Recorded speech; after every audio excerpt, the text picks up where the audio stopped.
Fin septembre, on est parti en Finlande faire le Karunkierros. Ça signifie chemin de l'ours. C'est un itinéraire de randonnée balisé de 82 km qui démarre sur le cercle polaire dans le parc national d'Oulanka.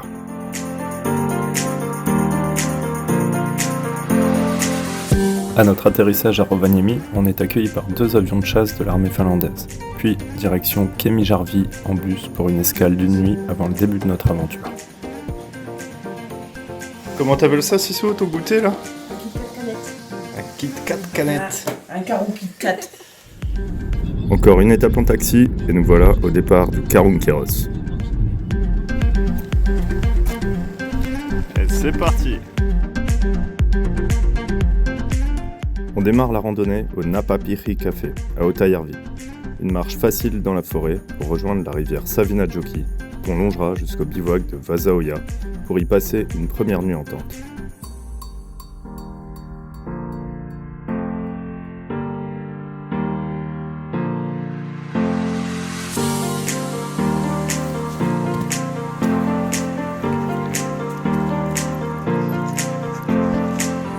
T'as peur, Sissou ? Le chemin est bien équipé. On traverse les rivières sur des ponts suspendus et les marécages sur des planches pour garder les pieds au sec. Un vrai confort par rapport à nos précédentes expéditions.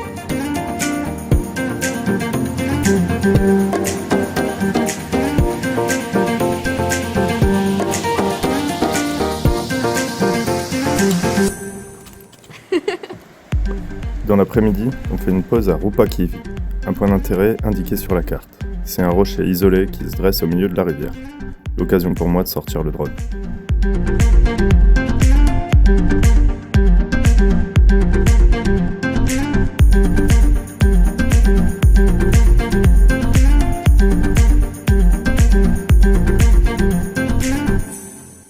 Peu de temps après, on atteint notre premier lieu de bivouac.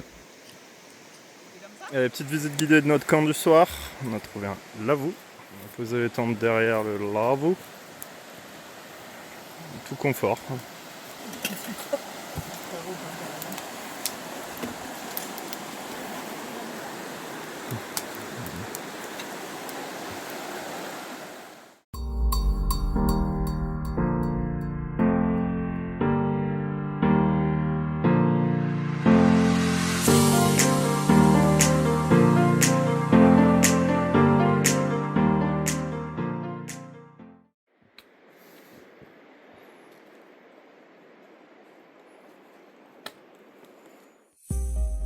Le deuxième jour, on commence par suivre Savinajoki comme la veille jusqu'au lac Savilampi. Là, on quitte le Karunkierros pour aller s'aventurer dans les gorges du canyon d'Oulanka. On revient sur le chemin après cette boucle et désormais la rivière qu'on suit s'appelle Oulankajoki. On la traverse par 2 ponts suspendus et on longe l'autre rive jusqu'au lavou de Runsulampi où on fera notre deuxième bivouac.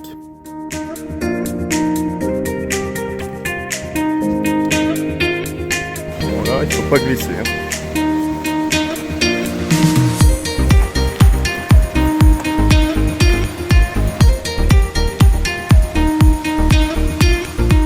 On rencontre nos premiers rennes quand on quitte le chemin principal pour un chemin alternatif beaucoup moins praticable.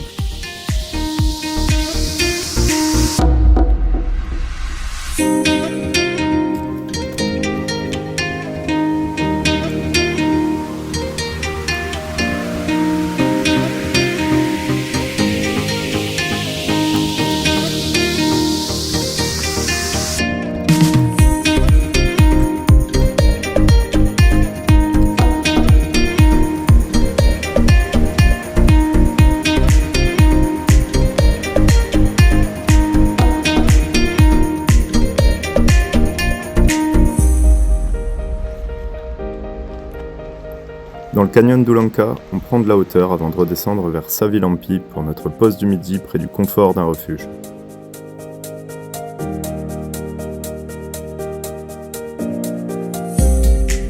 Encore une occasion de faire voler le drone.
Arrivé à Ruunsulampi, le Lavvu est occupé par un Finlandais de 75 ans qui voyage seul.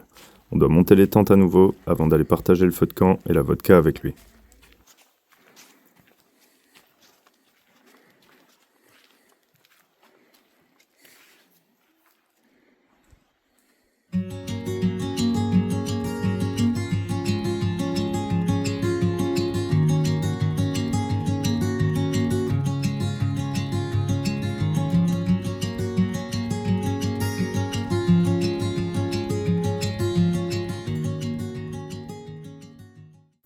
Réveil à la fraîche ce matin, et petit déjeuner avec les écureuils. Notre ami a déjà quitté les lieux. Cette nuit, on a entendu un ours grogner à plusieurs reprises à quelques mètres des tentes.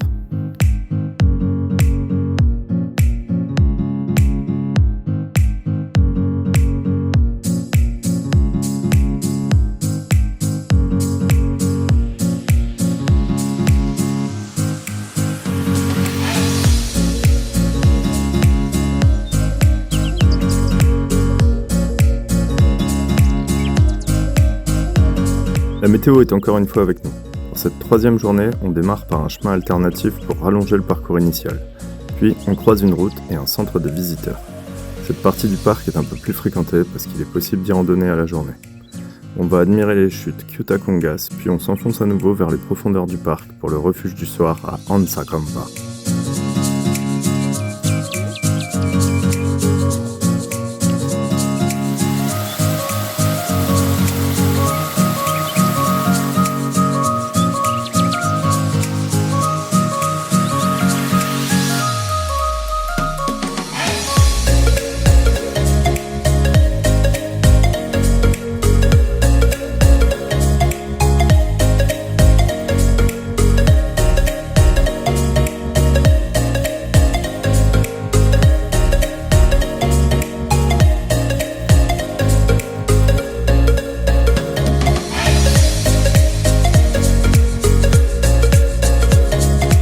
On croise à nouveau des rennes, mais ceux-là sont beaucoup moins farouches.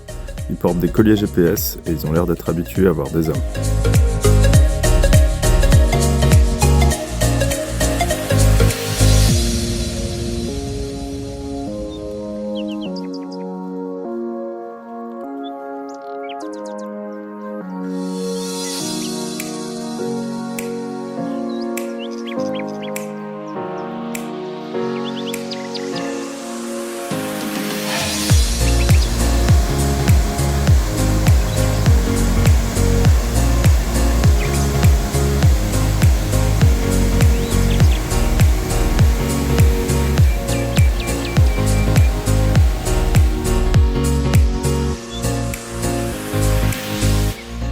Une petite pause goûter et drone au-dessus de la rivière et dernière ligne droite pour rejoindre notre refuge. On sera vite rejoint par un homme et deux femmes, des Lituaniens avec qui on passera la nuit.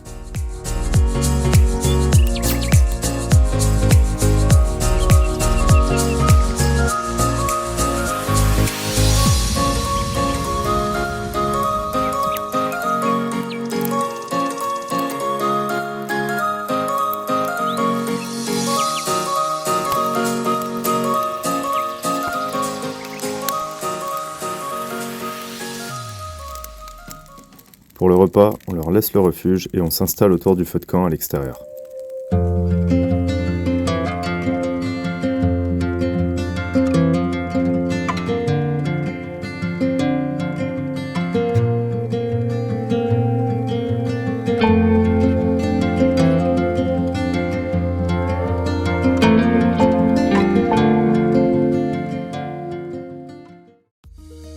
Réveil brumeux ce matin.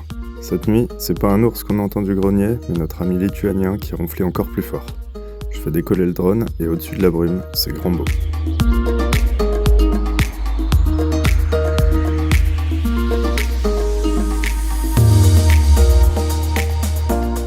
Pour cette quatrième journée de marche, on s'éloigne de l'Ulankajoki, direction un lac sur les hauteurs, Kulmakojarvi.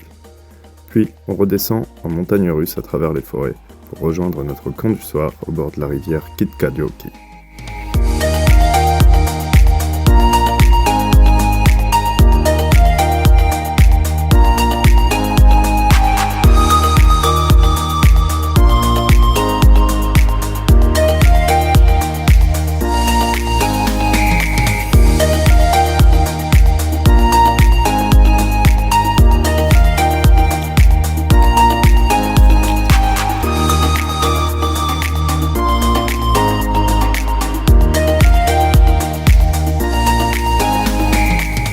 il y a des myrtilles et des érelles de partout. On passe nos journées à en ramasser.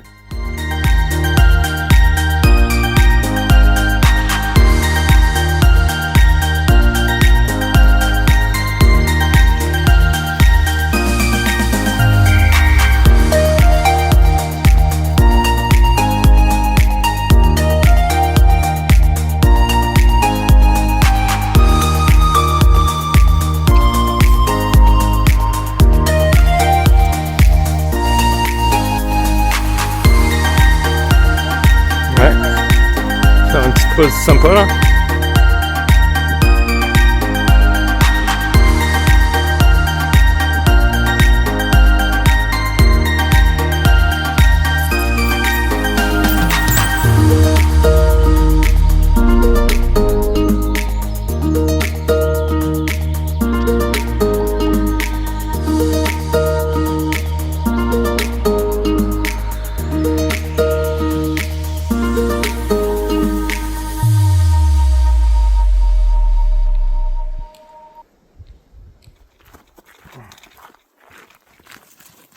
En milieu d'après-midi, on atteint notre lieu de bivouac, Ilikota.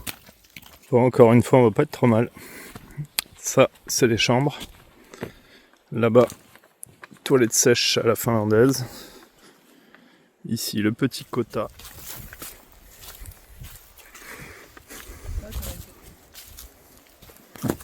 Avec une vue imprenable sur la rivière. Et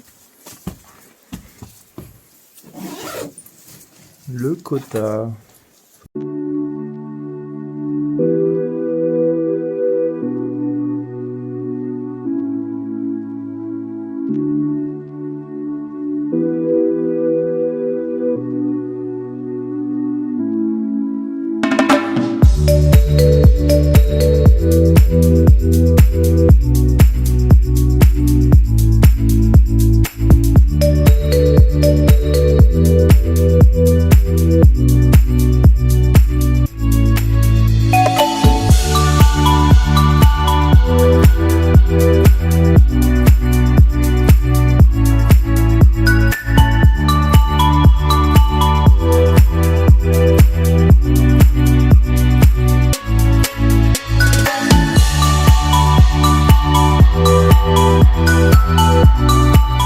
Comme il est encore tôt, on abandonne les sacs et on part explorer les environs.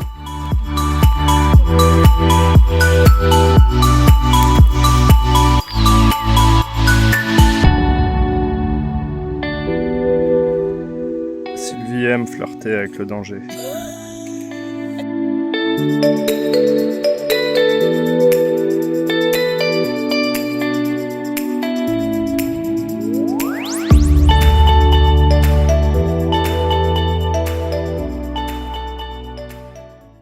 Le soir, on profite du quota pour passer la soirée au chaud avant de rejoindre nos tentes.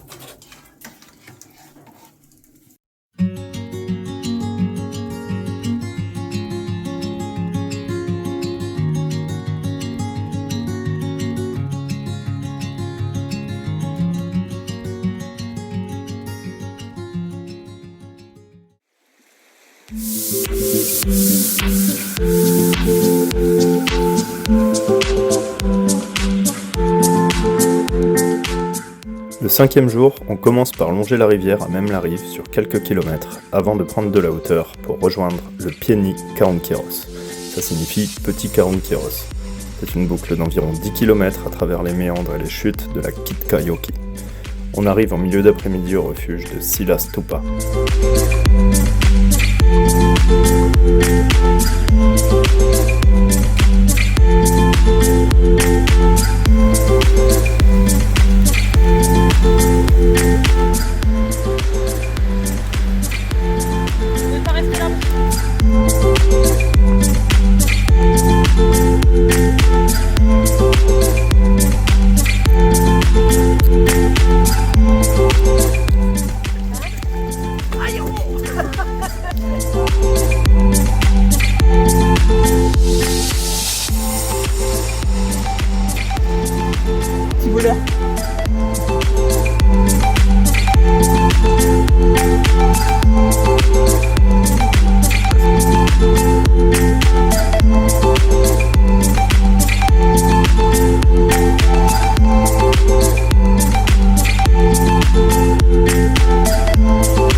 Comme tous les jours, arrivé tôt au refuge, on part explorer les environs sans nos sacs. N'allez jamais à la chasse avec des gonzesses. Elles ont du mal avec la notion de camouflage.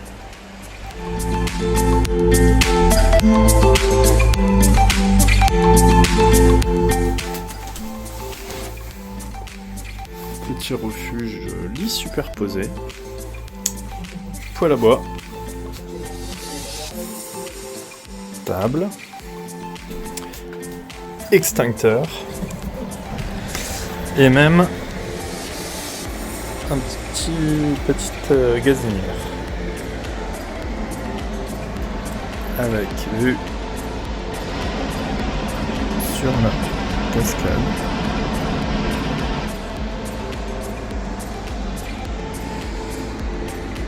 Et la petite table en terrasse avec même des petits invités.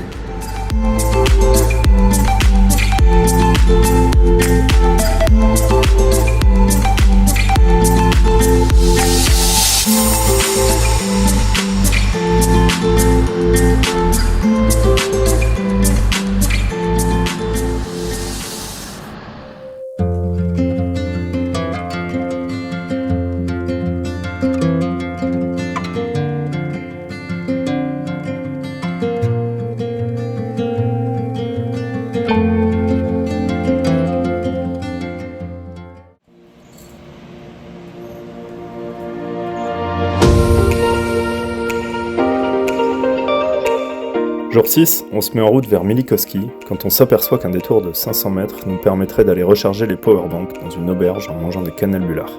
Du coup, on fait le détour. Puis, on se remet en route en direction de Ruka.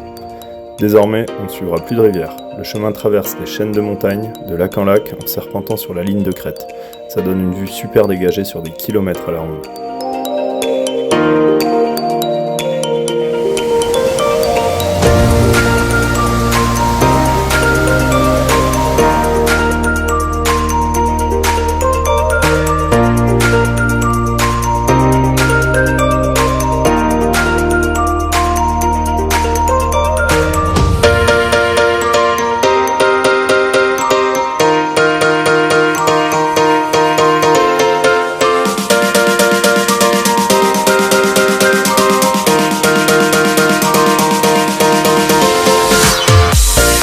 On arrive à Milikoski, le vieux moulin à eau qui sert aujourd'hui de refuge.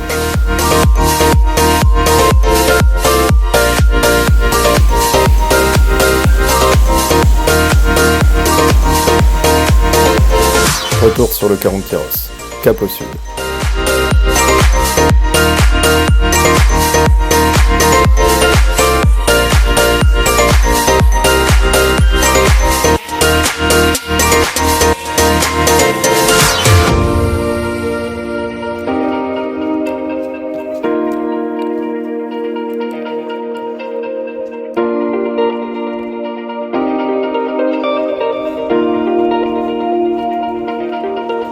Tous les jours on voit des crottes d'ours. On les a entendues la nuit, mais pas moyen de croiser le roi des forêts.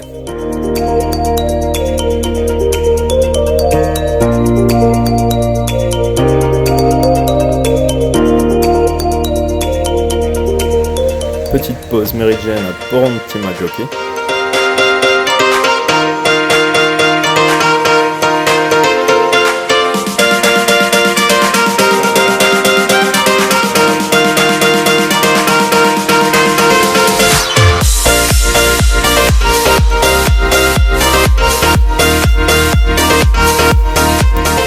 Presque toute la fin de la rando là, avec là-bas en arrière-plan la station de ski Ruka qui sera notre destination pour demain.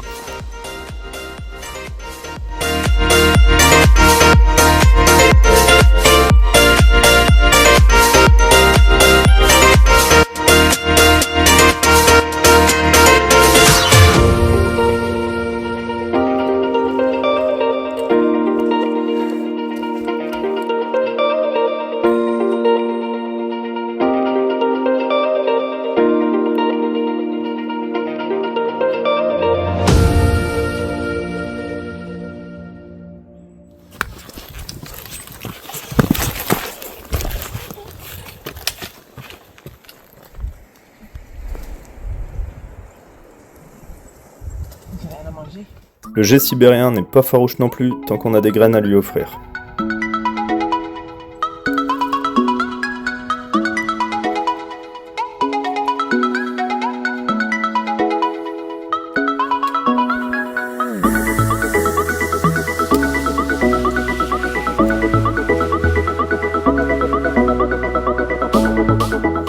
Et on arrive à un endroit magnifique et il n'y a personne. On est épuisé quand on atteint le lavou de Swolampi, mais l'endroit est magnifique.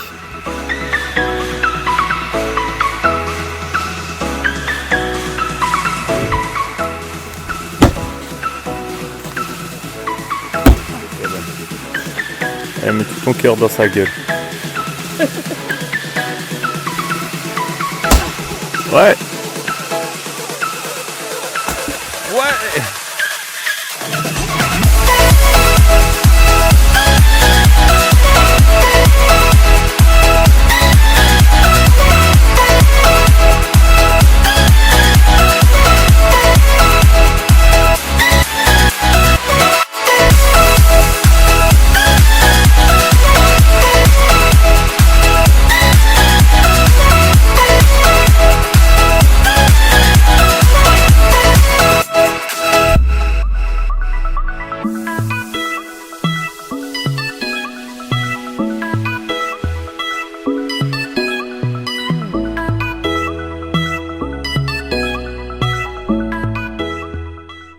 Ce matin à l'auberge, on en a profité pour acheter quelques bières pour cette dernière soirée. Cette nuit, on monte pas les tentes, on dort dans le lavou.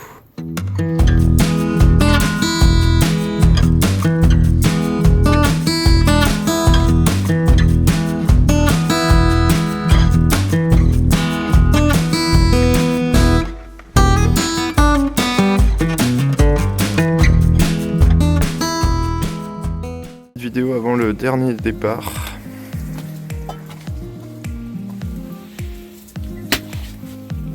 On a dormi là-dedans, c'est excellent. Et départ pour la dernière matinée. Bye bye le lavou.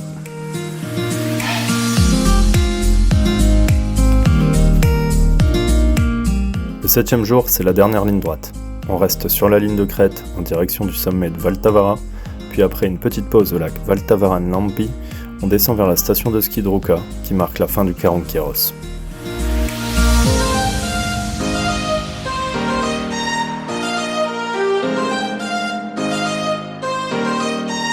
Une jolie crotte d'ours, toute fraîche.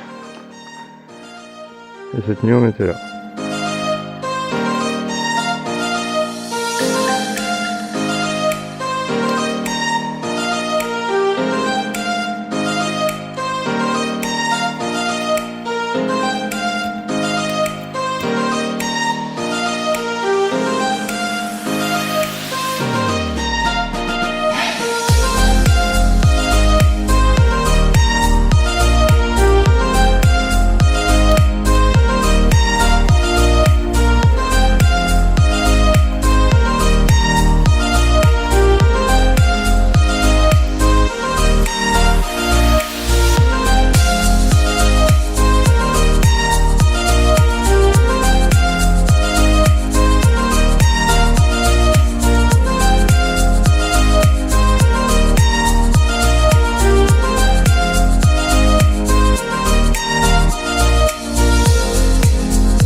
Arrivé au sommet de Valtavara, on prend la mesure des immensités sauvages qui nous entourent. Vers l'est, on voit jusqu'en Russie et son parc national Panajarvi.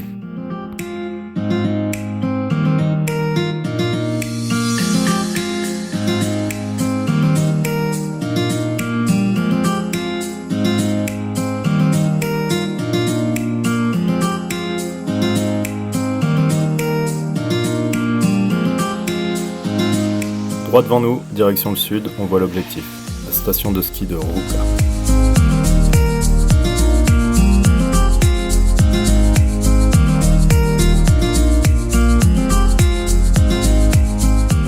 dernière pause au lac avec nos amis légers sibériens.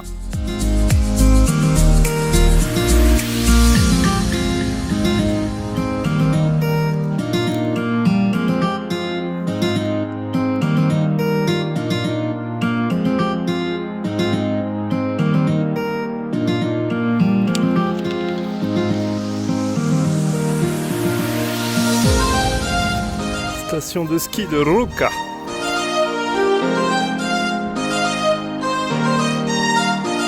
On atteint l'objectif vers 13h, juste à temps pour aller manger un bon burger de Rennes avec des frites bien grasses et des sauces qu'on trouve qu'en Finlande. Est-ce que c'est pas le meilleur moment de la randonnée, cette histoire? Ouais, pas trop mal.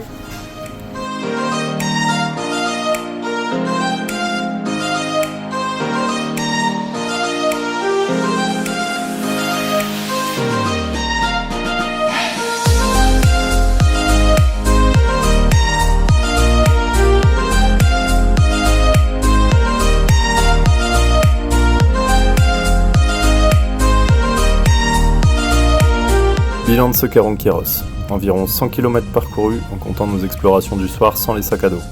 3 nuits en tente par 0 degré, 2 nuits en refuge, 1 nuit en lavoux, des aurores boréales 3 soirs de suite, des animaux, des baies et des champignons comestibles, des paysages à couper le souffle, un itinéraire bien balisé et aménagé qui nous a facilité la progression, une météo exceptionnelle pour la saison, et surtout des souvenirs plein la tête.